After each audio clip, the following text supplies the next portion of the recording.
નમસ્કાર. ક્યારે વિચાર્યું છે કે એક સાવ સામાન્ય લાગતું લોકગીત કેવી રીતે એક આખા પરિવારનું, એક આદર્શ પરિવારનું કેટલું સુંદર ચિત્ર રજૂ કરી શકે છે? આજે આપણે વનમાં ચાંદલિયો ઉગ્યો ગીતની વાત કરવાના છીએ અને એની સાથે જ ગુજરાતના સાંસ્કૃતિક વારસાની એક મીઠી ઝલક માણીશું.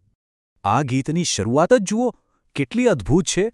એક તરફ વનમાં શીતળ ચાંદો ઉગ્યો છે, પણ નાયિકાને એના પ્રિયજન સૂરજ જેવા તેજસ્વી લાગે છે.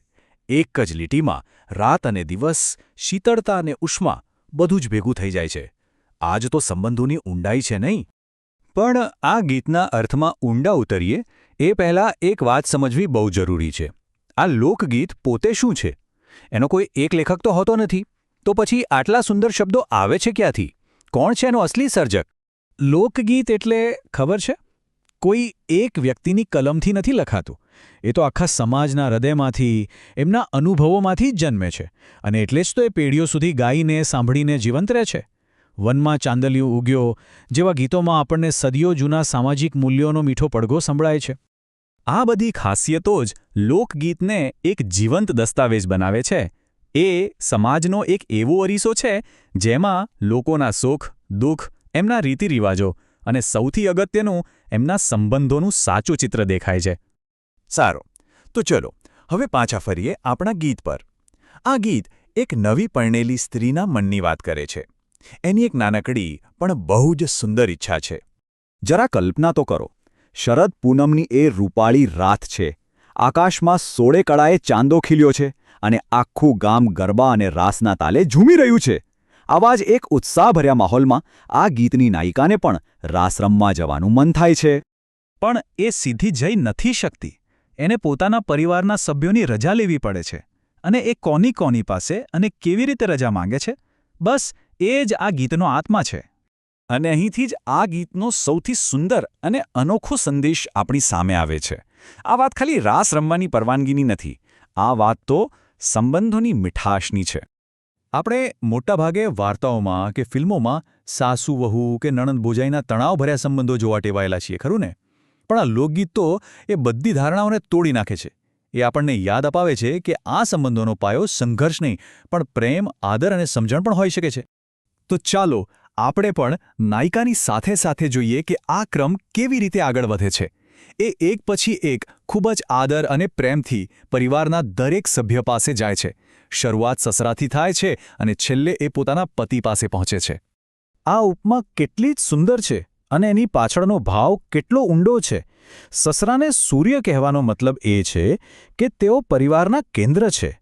એમના તેજ અને ગરિમાથી જ આખું કુટુંબ પ્રકાશિત થાય છે. આ માત્ર આદર નથી, પણ એમના સ્થાન અને મહત્વની સ્વીકૃતિ પણ છે. અને સાસુ માટે? એમના માટે ગલગોટાના ફૂલની ઉપમા વપરાય છે. ગલગોટો એક એવું ફૂલ છે જે માંગલ્યક છે, પવિત્ર છે અને ઘરના આંગણાને શણગારે છે. આ ઉપમાથી નાયિકા કહેવા માંગે છે કે એની સાસુ ઘરની શોભા છે, સુવાસ છે અને પવિત્રતાનું પ્રતીક છે. જેઠ, જે પિતાતુલ્ય ગણાય, એમના માટે ડાળ પર ખીલેલા ચંપાના ફૂલની ઉપમા.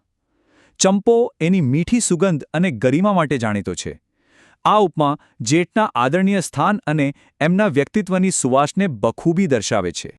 એટલે આ માત્ર એક વિનંતી નથી, પણ સંબંધોની એક આખી ફિલસૂફી છે. ગીતનો સાર જ એ છે કે જ્યારે આદર અને પ્રેમથી એક નાનો સંવાદ પણ શરૂ થાય છે, ત્યારે એ આખા પરિવારને એકતાના તાંતણે બાંધી શકે છે. અને અંતે એ પોતાના પતિ પાસે પહોંચે છે. એના માટેની ઉપમા સૌથી કોમળ અને સૌથી અંગત છે.